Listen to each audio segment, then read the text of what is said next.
The billionaire's bride found an old photo and realized she wasn't his first choice. Emily Rodriguez stood frozen in front of the antique mirror, her wedding dress cascading around her like a waterfall of broken dreams. In her trembling hands, she held a photograph that would change everything. The image showed her fiancé, the powerful billionaire Michael Thornton, embracing another woman who wore the exact same engagement ring that now felt heavy and cold on Emily's finger. Hello? Before we continue with this story, tell me in the comments where you're listening from. It excites me to imagine the places from where these words reach you. Now, yes, let's return to this story that will change everything you believed about love and resilience. 3 months earlier, Emily had believed she was living a fairy tale. She was a 26-year-old art teacher from a modest neighborhood in Brooklyn, whose life had taken an impossible turn when she literally crashed into Michael Thornton. Outside the Metropolitan Museum of Art, she had been rushing to her evening job as a museum guide, her arms full of books and papers, when she collided with a tall, impeccably dressed man emerging from a black Bentley. Michael Thornton was everything the magazines said he was. 34 years old, devastatingly handsome, with dark hair that always seemed perfectly styled and steel-gray eyes that could pierce through anyone's defenses. He was a CEO of Thornton Industries, a multinational empire with billions. But what the magazines didn't capture was the way his stern expression softened when he helped Emily gather her scattered papers, or how his voice carried a gentleness that seemed reserved only for her. Their romance had been a whirlwind.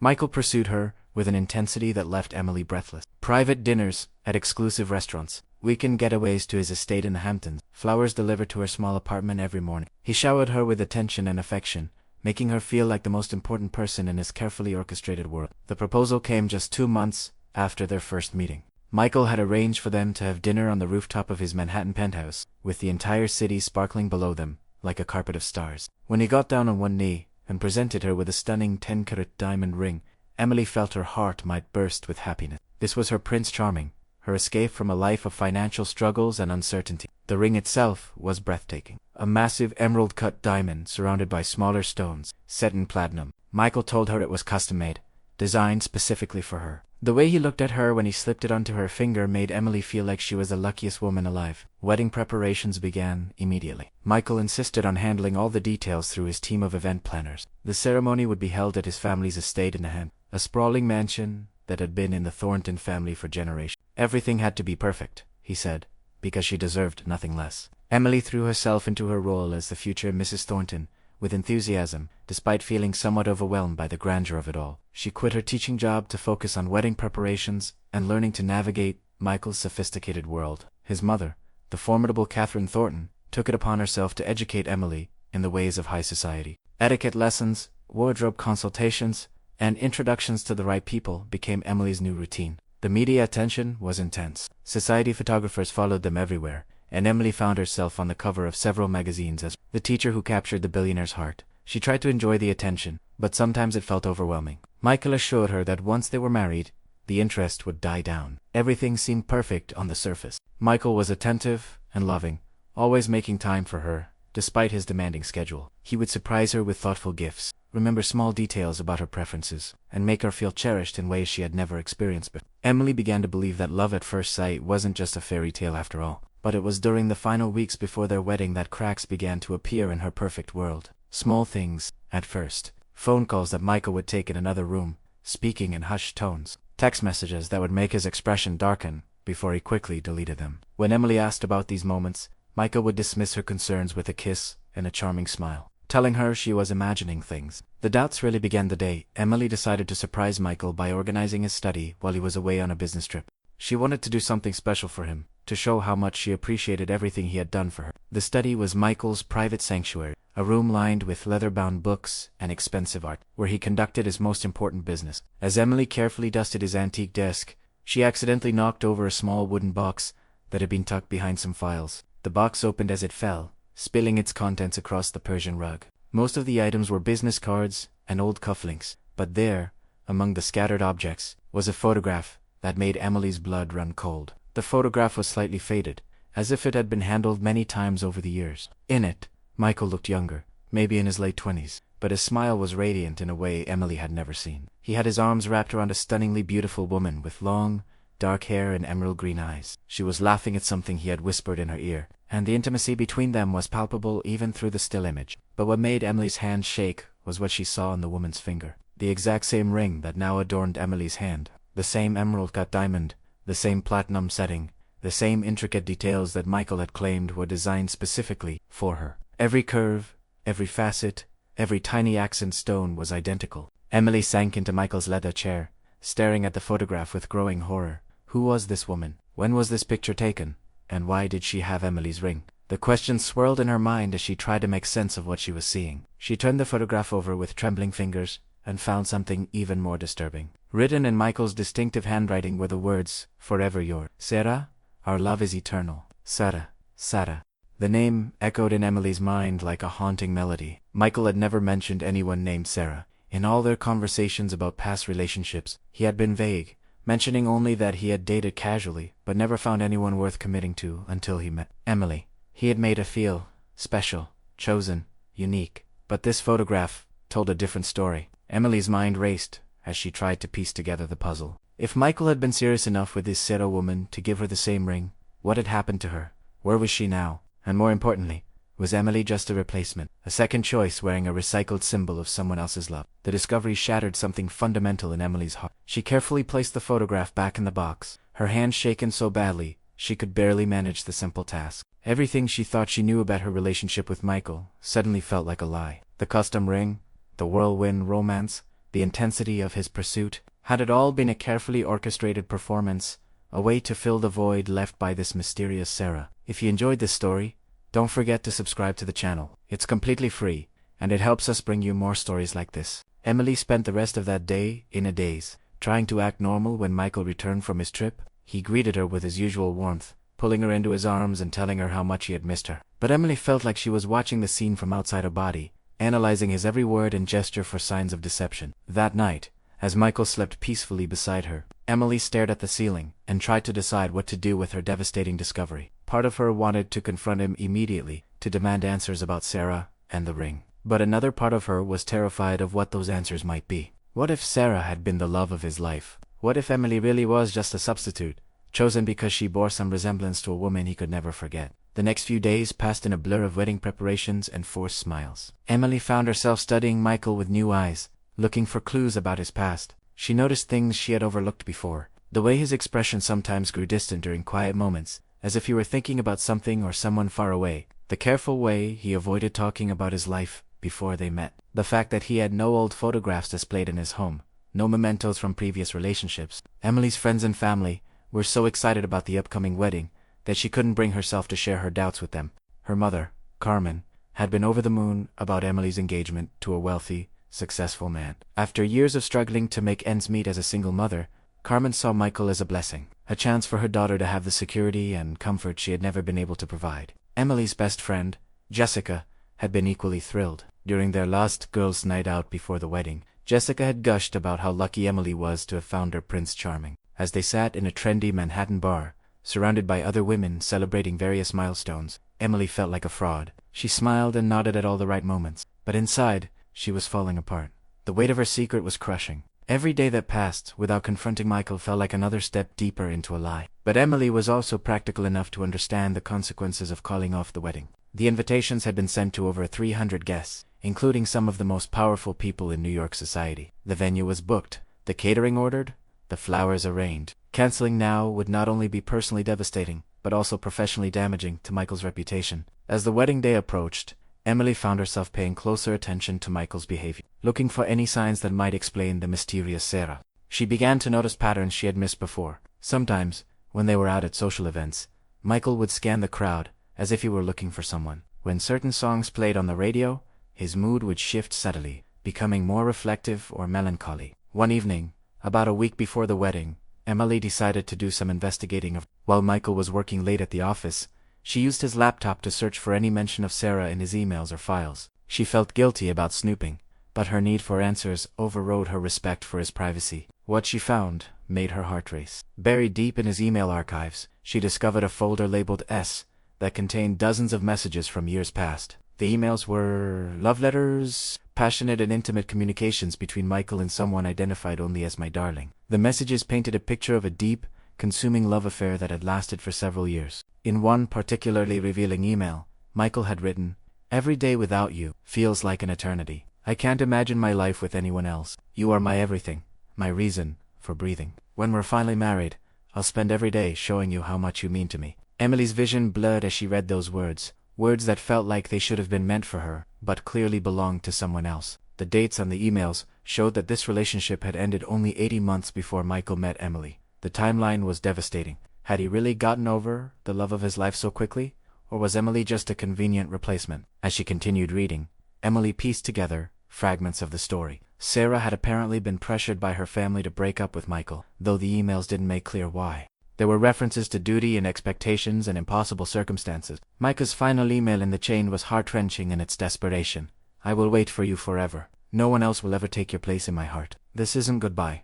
It's just until we can find a way to be together." That final message had been sent just over 2 years ago. Emily sat in stunned silence, trying to process the implication. If Michael truly believed Sarah might come back to him, where did that leave Emily? Was she just keeping his bed warm until his real love returned? The discovery explained so much about Michael's behavior. His intensity when they first met, the rushed proposal, the insistence on a quick wedding. Maybe he was trying to convince himself that he could move on, that he could build a new life with someone else. But Emily couldn't shake the feeling that she was living in another woman's shadow. Subscribe now. It costs nothing, and you'll never miss our next story full of love, secrets, and surprises. The night before the wedding, Emily barely slept. She lay beside Michael, watching him sleep peacefully, while her mind raced with doubts and fear. Part of her wanted to shake him awake and demand the truth about Sarah, but another part of her was terrified of what that conversation might reveal. What if he admitted that he was still in love with someone else? What if he confessed that their entire relationship was built on a lie? As dawn broke over the Manhattan skyline,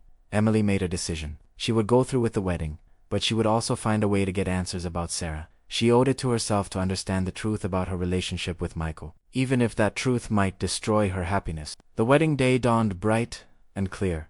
The Thornton estate was transformed into a fairy tale setting, with thousands of white roses and twinkling lights, creating a romantic atmosphere that took Emily's breath away. Despite everything, she couldn't help but feel a flutter of excitement as she prepared for what was supposed to be the happiest day of her life. Emily's bridal suite was a flurry of activity as hairstylists, makeup artists, and her bridesmaids helped her prepare. Her mother was there, tears of joy in her eyes as she watched her daughter transform into a bride. Jessica and Emily's other friends chatted excitedly about the ceremony and reception, completely unaware of the turmoil in Emily's heart.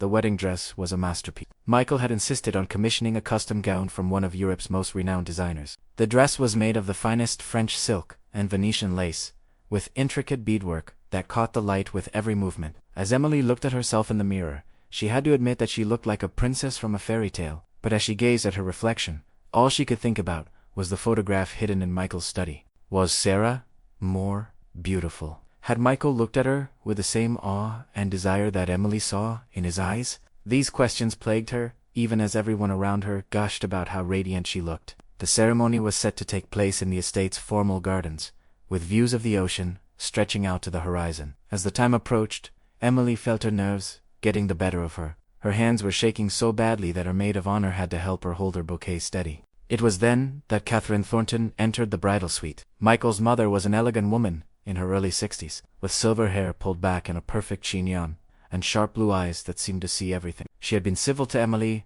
throughout their engagement, but there had always been a coldness there, a sense that Catherine didn't quite approve of her son's choice of bride. As the other women bustled around making final preparations, Catherine approached Emily with a small, wrapped box in her hands. "I have something for you," she said, her voice carefully neutral. "Something that belonged to Michael's grandmother. It's tradition for Thornton brides to wear it." Emily accepted the box with trembling fingers and opened it to reveal a delicate pearl necklace with a sapphire pendant. It was beautiful, clearly an antique piece of significant value. But as Catherine fastened it around Emily's neck, she leaned close and whispered something that made Emily's blood run cold. "You know, dear, you're not the first woman Michael has brought to this estate with wedding plans," Catherine said softly, so quietly that no one else could hear. "I do hope you have better luck than the last one." Before Emily could respond, Catherine stepped back with a smile that didn't reach her eyes. "There, you look. Love it. I'm sure Michael will be very pleased." Catherine's words echoed in Emily's mind as the final preparations were completed.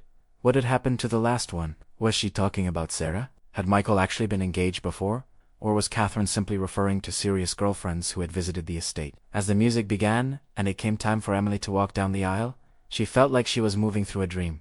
The gardens were packed with guests, a sea of elegant people in expensive clothing, all turned to watch her make her entrance. She could see Michael at the altar, devastatingly handsome in his custom tuxedo, his still grey eyes fixed on her with an intensity that made her heart race despite everything. But as Emily walked down the petal-strewn aisle, her mind was elsewhere. She was thinking about the photograph, about the mysterious Sarah, about Catherine's cryptic warning. With each step she felt like she was walking deeper into a beautiful lie, a carefully constructed fantasy that might crumble at any moment. Michael's smile when he saw her was radiant, filled with what appeared to be genuine love and adoration. He reached out to take her hand as she arrived at the altar, and for a moment, Emily almost forgot about her doubts. This was the man who had swept her off her feet, who had promised to love and cherish her forever. Maybe she was overthinking everything. Maybe Sarah was just a ghost from his past that no longer mattered. The ceremony began with traditional vows, spoken by a minister who had officiated weddings for the Thornton family for decades. As they progressed through the familiar words, Emily tried to focus on the moment, on the man standing before her, promising to love her until death do them part.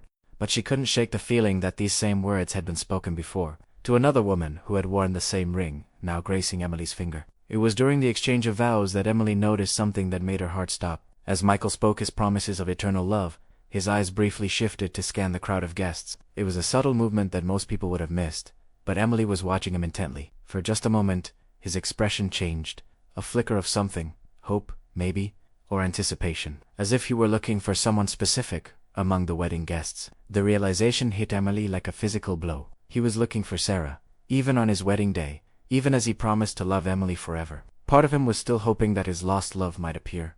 The understanding was so devastating that Emily almost swayed on her feet. Only Michael's steady hand on hers kept her upright. Somehow, Emily managed to speak her own vows, though the words felt like ashes in her mouth. She promised to love and honor Michael, but even as she said the words, she wondered if he was truly hearing them or if his mind was elsewhere, with a woman from his past who still held his heart. The minister was about to pronounce them husband and wife when a commotion at the back of the garden caught everyone's attention. Heads turned as a figure appeared at the edge of the crowd, a woman in an elegant black dress who seemed to materialize like a ghost from Michael's past. Emily felt Michael's hand tighten around hers as he turned to see what had caused the disturbance. The expression that crossed his face was one Emily had never seen before, a mixture of shock, longing, and something that might have been joy. She followed his gaze and found herself looking at the most beautiful woman she had ever seen. The woman was tall and graceful, with the kind of effortless elegance that couldn't be taught or bought. Her dark hair cascaded in perfect waves down her back, and her green eyes, the same emerald color Emily remembered from the photograph, were fixed on Michael with an intensity that made Emily feel invisible. Eleanor approached to Isabella with a small, wrapped box in her hand. "I have something for you," she said, her voice carefully neutral. "Something that belonged to Adrian's grandmother.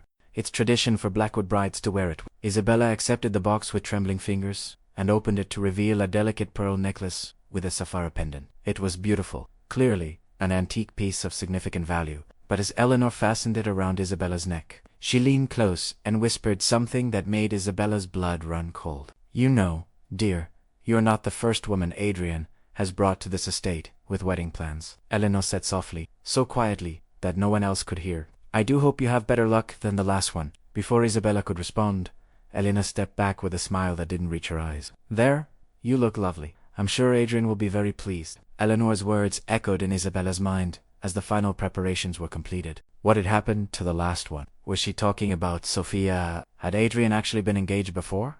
Or was Eleanor simply referring to serious girlfriends who had visited the estate? As the music began, and it came time for Isabella to walk down the aisle, she felt like she was moving through a dream. The gardens were packed with guests, a sea of elegant people in expensive clothing, all turned to watch her make her entrance. She could see Adrian at the altar, devastatingly handsome in his custom tuxedo, his steel grey eyes fixed on her with an intensity that made her heart race despite everything. But as Isabella walked down the petal-strewn aisle, her mind was elsewhere. She was thinking about the photograph, about the mysterious Sophia, about Eleanor's cryptic warning. With each step she felt like she was walking deeper into a beautiful lie, a carefully constructed fantasy that might crumble at any moment. Adrian's smile when he saw her was radiant, filled with what appeared to be genuine love and adoration. He reached out to take her hand as she arrived at the altar, and for a moment, Isabella almost forgot about her doubts. This was a man who had swept her off her feet, who had promised to love and cherish her forever.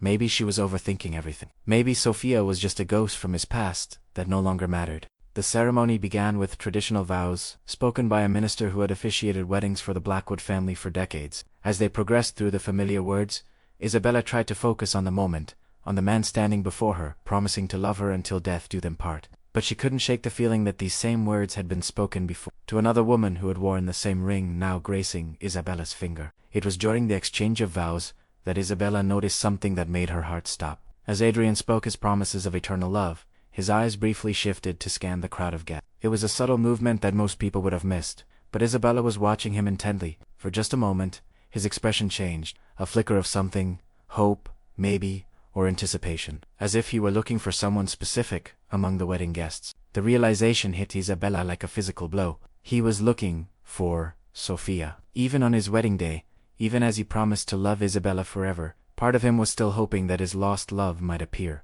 The understanding was so devastating that Isabella almost swayed on her feet. Only Adrian's steady hand on hers kept her upright. Somehow, Isabella managed to speak her own vows, though the words felt like ashes in her mouth. She promised to love and honor Adrian, but even as she said the words, she wondered if he was truly hearing them, or if his mind was elsewhere, with a woman from his past who still held his heart. The minister was about to pronounce them husband and wife when a commotion at the back of the garden caught everyone's attention. Heads turned as a figure appeared at the edge of the crowd, a woman in an elegant black dress, who seemed to materialize like a ghost from Adrian's past. Isabella felt Adrian's hand tighten around hers as he turned to see what had caused the disturbance. The expression that crossed his face was one Isabella had never seen before, a mixture of shock, longing, and something that might have been joy. She followed his gaze and found herself looking at the most beautiful woman she had ever seen. The woman was tall and graceful, with the kind of effortless elegance that couldn't be taught or bought.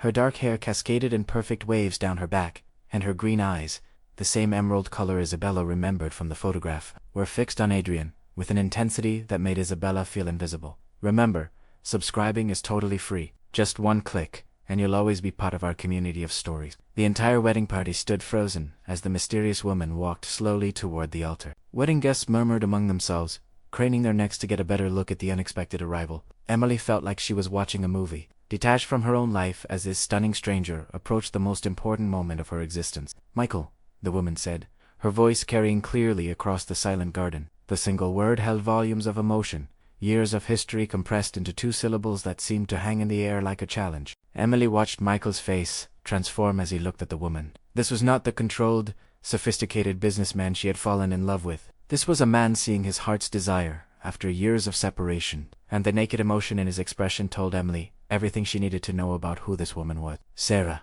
Michael whispered, and Emily felt her world collapse around her. The next few minutes passed in a blur of confusion and whispered conversation. Catherine Thornton appeared at Emily's side, her face a mask of barely controlled fury. The minister looked uncertain, clearly unsure how to proceed with such an unprecedented interruption. Wedding guests began to murmur more loudly, sensing drama unfolding before their eyes. Emily stood frozen at the altar, still holding Michael's hand, but feeling more alone than she ever had in her life. She watched as Sarah continued her approach, moving with the confidence of a woman who belonged in this world of wealth and privilege in a way that Emily never would. When Sarah reached the altar, she stopped just a few feet away from the bride and groom. Up close, she was even more beautiful than the photograph had suggested. Her skin was flawless, her features perfectly symmetrical, her bearing regal. She looked like she had stepped out of a fashion magazine, every detail of her appearance carefully crafted to perfection. "I'm sorry to interrupt," Sarah said, though her tone suggested she wasn't sorry at all, "but I couldn't let you do this.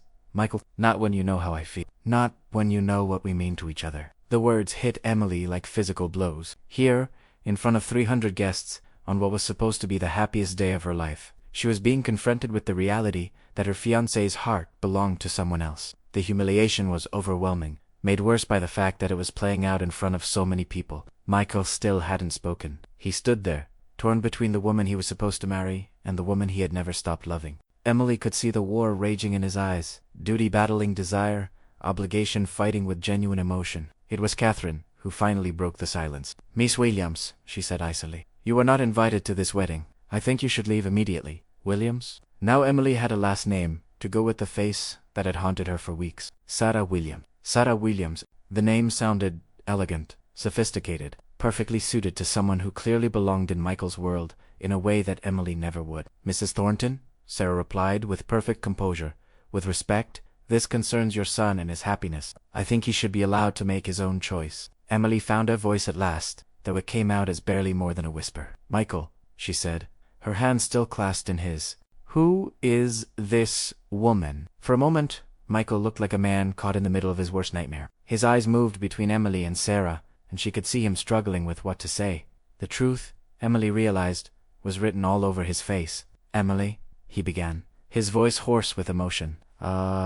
She's the woman you really love," Emily finished for him, her voice growing stronger as the pieces finally clicked into place. "Isn't she? She's the woman in the photograph. The first woman to wear my ring." The gasps from the wedding guests were audible now. This was better than any soap opera, a real-life drama, playing out in front of New York's social elite. Emily could feel hundreds of eyes on her, watching her humiliation unfold in real time.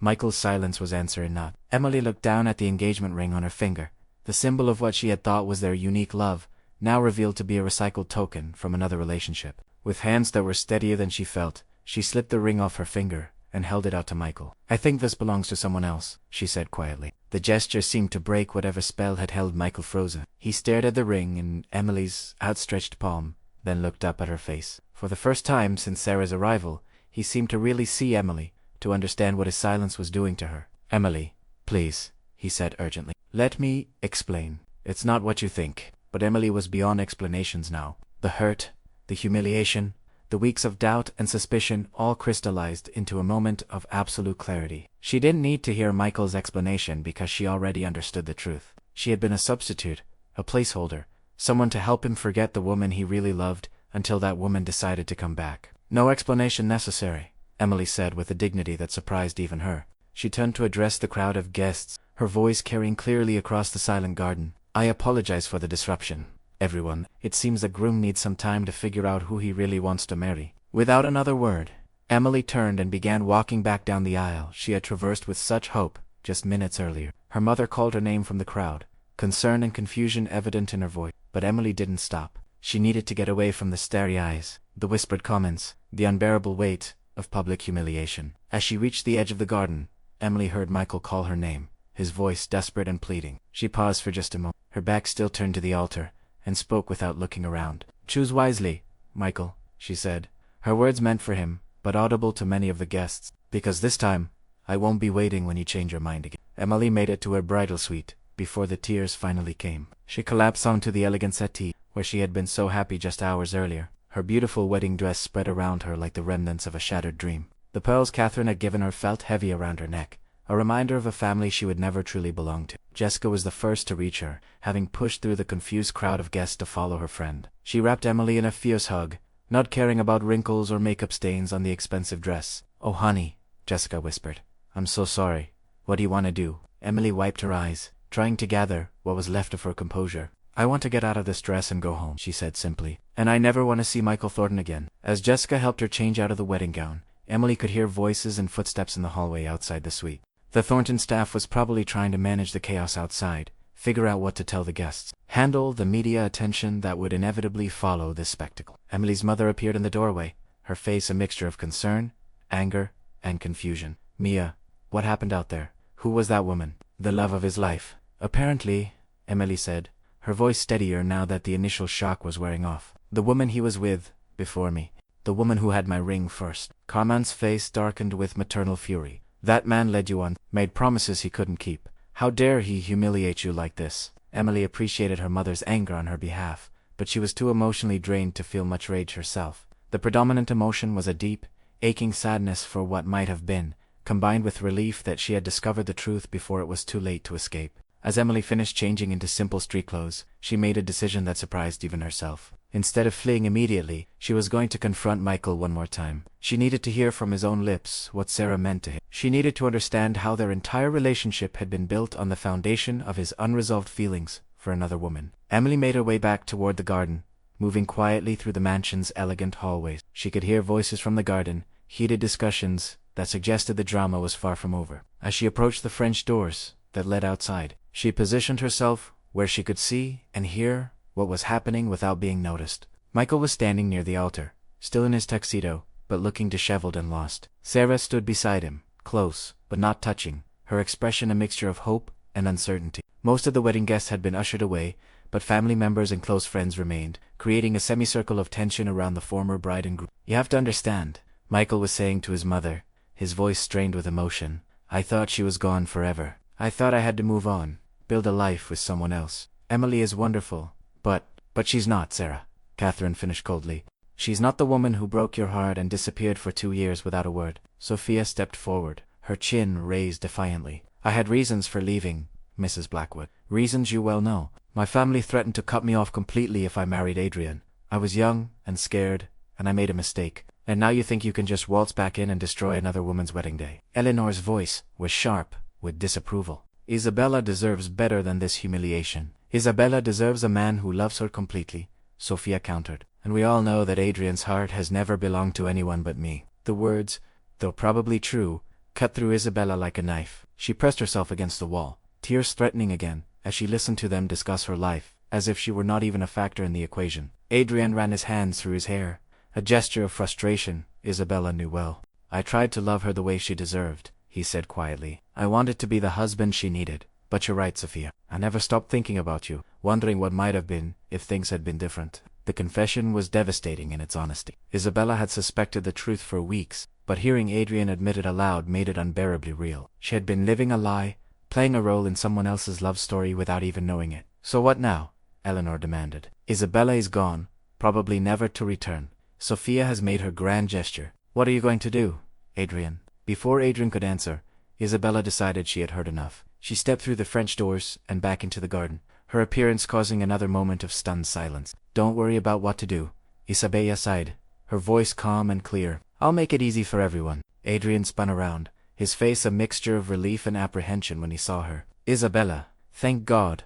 I was afraid you had left. We need to talk. No, Adrian, Isabella replied, walking toward the small group with measured steps. We needed to talk weeks ago, when I first found that photograph in your study. We needed to talk when I discovered the emails from your darling Sophia. We needed to talk before you put another woman's ring on my finger and asked me to marry you. The color drained from Adrian's face, as he realized how much Isabella knew. You went through my things. I was trying to organize your study as a surprise, Isabella said simply. Imagine my shock when I discovered that my custom engagement ring had actually been custom-made for someone else. She turned to look at Sophia, taking in the woman's flawless beauty and obvious confidence. Up close, Isabella could see why Adrian had never been able to forget her. Sophia was everything. Isabella wasn't sophisticated, elegant, born to this world of wealth and privilege. You're very beautiful, Isabella told Sophia, her words causing the other woman to look surprised. I can understand why Adrian never got over you. What I don't understand is why you left him in the first place, only to come back and destroy his chance at happiness with someone else. Sophia had the grace to look uncomfortable under Isabella's direct gaze. I made a mistake, she said quietly. I let my family's expectations override my heart. I've regretted it every day since. And now you want him back, Isabella stated. I love him, Sophia said simply. I always have. I always will. The honesty was brutal but somehow refreshing after weeks of lies and Isabella turned back to Adrian, who was watching this exchange with growing desperation. And you love her, Isabella said to him. It wasn't a question. Adrian's silence stretched for long moments before he finally nodded. Yes, he whispered. I'm sorry, Isabella. I tried to love you the way you deserved, but I couldn't let go of what Sophia and I had. The admission should have destroyed Isabella completely, but instead, she felt a strange sense of relief. Finally, the truth was out in the open. No more pretending, no more wondering, no more living in another woman's shadow. Thank you for being honest. Isabella sighed, surprised by how steady her voice remained. I wish you had been honest months ago, before I fell in love with you. Before I gave up my job and my independence to become someone I'm not. Before you made me believe I was special when I was just a convenient substitute. Adrian flinched, as if she had slapped him. Isabella, please. You are special. What we had was real, even if it wasn't complete. What we had was built on a lie, Isabella corrected gently. You were in love with a memory, and I was foolish enough to think I could compete with a ghost. She looked around at the remnants of what should have been her wedding day. The flowers were still beautiful, the setting still perfect, but the fairy tale was over. Isabella felt older somehow, aged by the experience of loving someone who couldn't love her back with his whole heart. I have one question for both of you, Isabella sighed, addressing Adrian and Sophia together. What makes you think this will work now when it didn't work before? What's changed besides the fact that you've hurt an innocent person in the process of finding your way back to each other? Sophia and Adrian exchanged a look, and Isabella could see years of shared history in that single glance. They had a connection she had never managed to build with Adrian despite months of trying.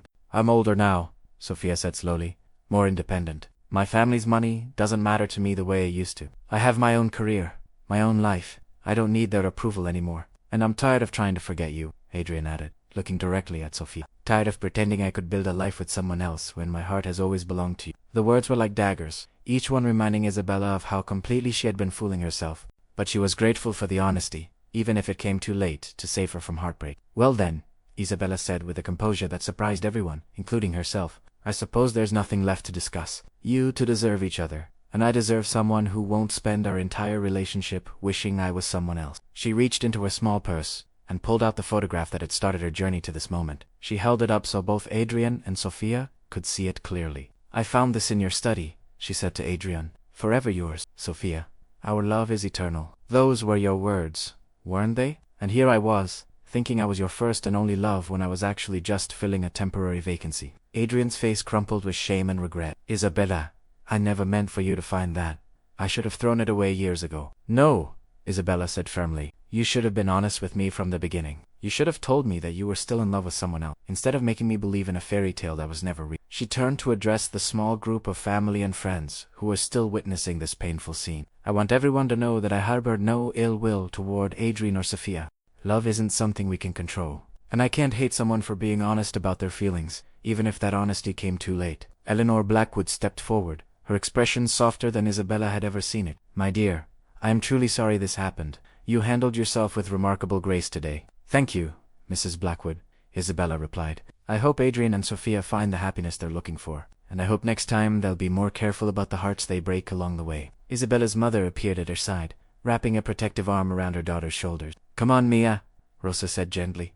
"Let's go home." As they turned to leave, Adrian called out desperately, "Isabella, wait, please. I know I've hurt you terribly, but I want you to know that what we had mattered to me. You mattered to me." Isabella paused and looked back at him one final time. "I believe you, Adrian, but mattering isn't the same as being loved completely, and that's what I deserve. That's what we all deserve." With those words, Isabella walked away from the Blackwood estate, from the life she had thought she wanted, and from the man who had never truly been hers to begin with. Her mother and Maria flanked her as they made their way to the car, creating a small fortress of female solidarity around her wounded heart. The drive back to Brooklyn was quiet, each woman lost in her own thoughts. Isabella stared out the window at the familiar neighborhoods of her childhood, feeling like she was returning to herself after months of trying to be someone else. The girl who had dreamed of marrying a billionaire was gone, replaced by a woman who understood that love without honesty was just another form of loneliness. Over the following weeks, Isabella's story became tabloid fodder.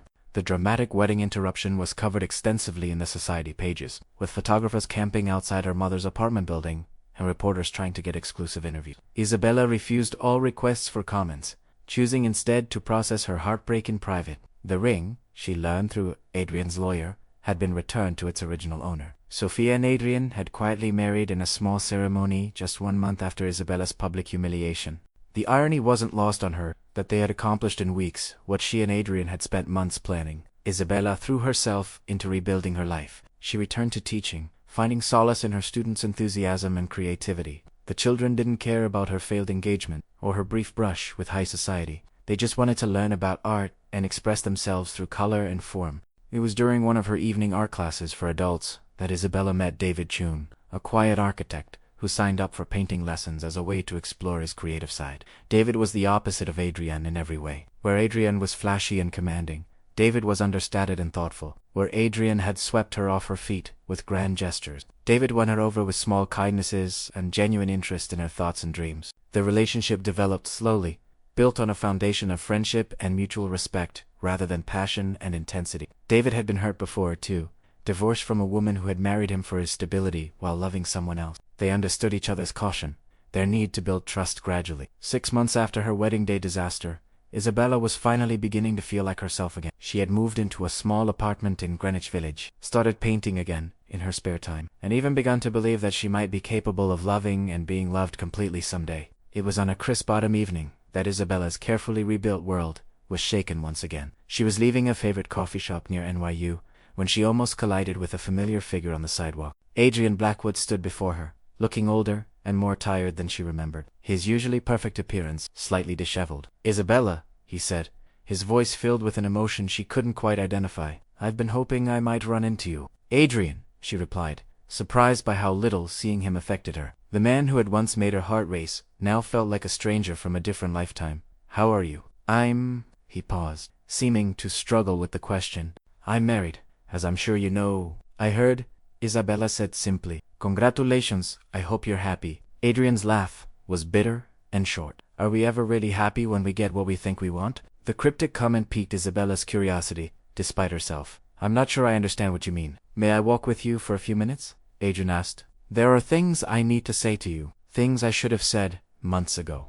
Against her better judgment, Isabella found herself nodding. They began walking slowly down the tree-lined street, the silence between them heavy with history and unresolved emotion. Sophia and I are getting divorced, Adrian said suddenly, the words hanging in the crisp air between them. Isabella stopped walking, genuinely shocked. What? But you just got married. You gave up everything to be with her. I gave up the wrong thing, Adrian said quietly. I gave up the woman who actually loved me for the woman I thought I loved. The revelation was stunning, but Isabella found that she felt more pity than satisfaction at the news. What happened? Reality happened, Adrian said with a rueful smile. It turns out that the fantasy I had built around Sophia over the years was exactly that. A fantasy. The real Sophia is beautiful and sophisticated.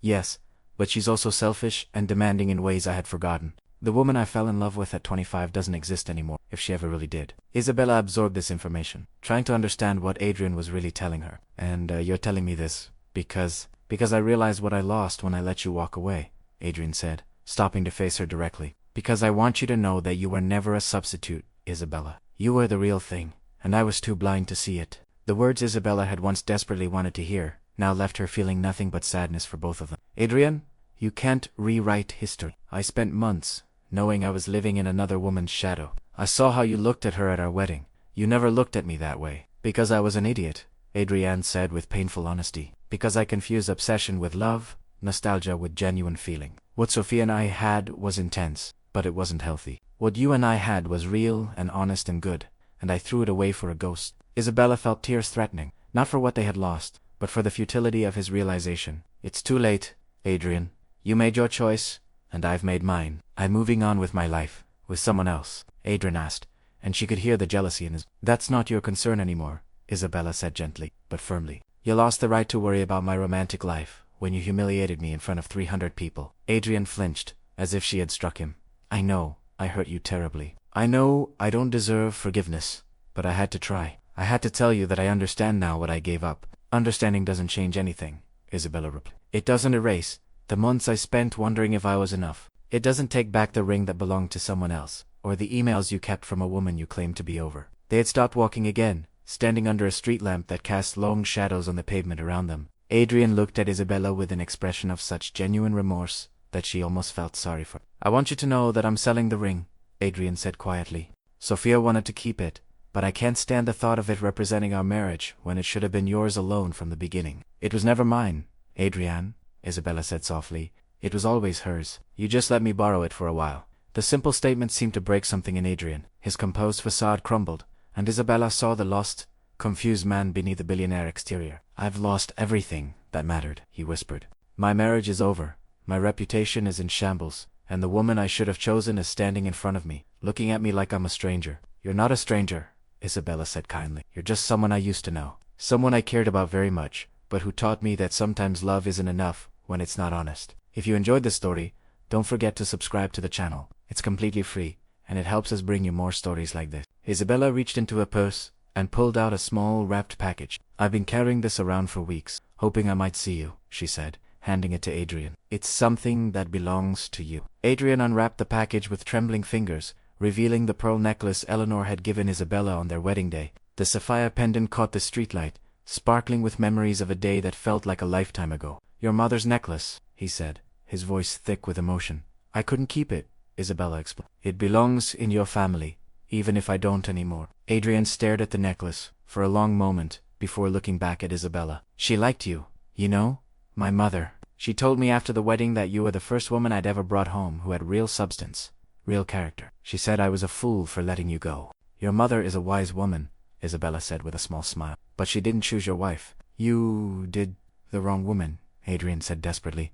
Isabella, please. Is there any chance, any possibility that we could try again? That you could forgive me and let me prove that I know better now? Isabella looked at this man who had once been her whole world and felt only compassion for his pain. The anger and hurt that had consumed her for months had gradually faded, replaced by a hard-won understanding of her own worth. Adrian, she said gently, even if I weren't moving on with someone else. Even if I could forgive everything that happened, I could never trust you with my heart again. You had my complete love and trust, and you threw it away for a fantasy. How could I ever believe that you wouldn't do it again? The question hung between them like a challenge, and Isabella could see in Adrian's eyes that he knew she was right. Trust, once broken so completely, was nearly impossible to rebuild. I understand, Adrian said finally, his voice barely above a whisper. I just wanted you to know that losing you was the biggest mistake of my life. I wanted you to know that you deserved so much better than what I gave you. I know that now, Isabella replied. It took me a while to learn it, but I know my worth now in a way I didn't before. In a strange way,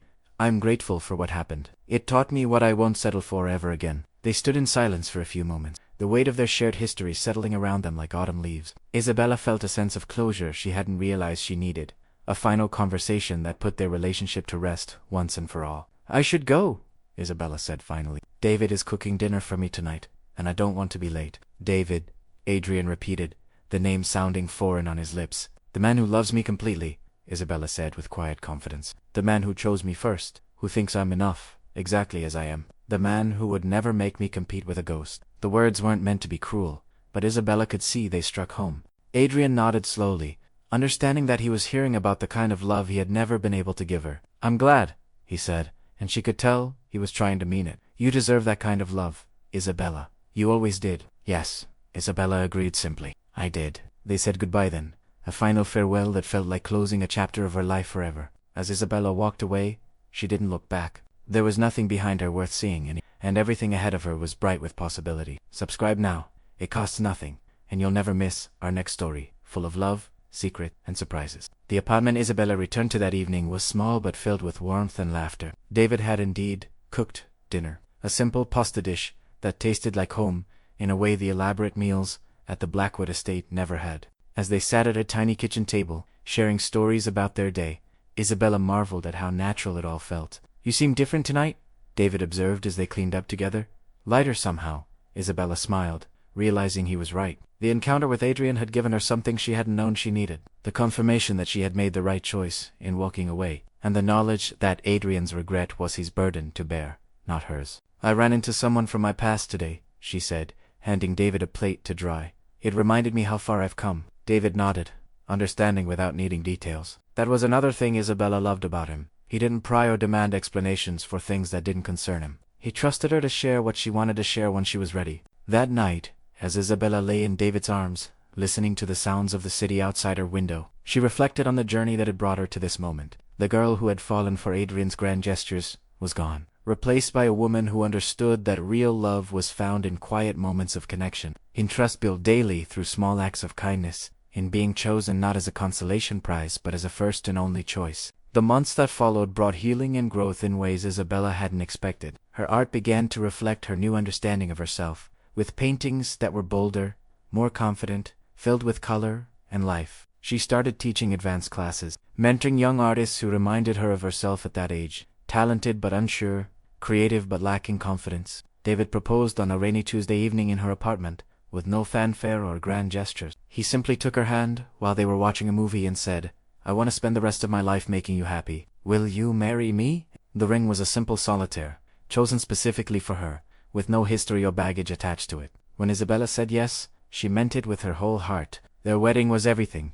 Isabella's first attempt had not been small, intimate, focused on love, rather than spectacle. They were married in a garden in Central Park, surrounded by family and close friends, who genuinely cared about their happiness. Isabella's dress was elegant, but simple, chosen because she loved it, not because it impressed anyone else. As Isabella walked down the aisle toward David, she felt nothing but joy and certainty. There were no doubts, no secrets, no ghosts from the past to haunt their future. David's eyes never left her face, and the love she saw there was complete and unwavering. During their vows, David promised to love her as she was, not as a replacement for someone else, or as a project to be improved. Isabella promised the same, and as they kissed to seal their marriage, she felt like she was finally exactly where she belonged. The reception was held in a small restaurant in Little Italy, with good food, live music, and dancing that lasted until midnight. Isabella's mother cried happy tears as she watched her daughter dance with her new husband, seeing a contentment in Isabella's face that had been missing during her engagement to Adrian. As the evening wound down,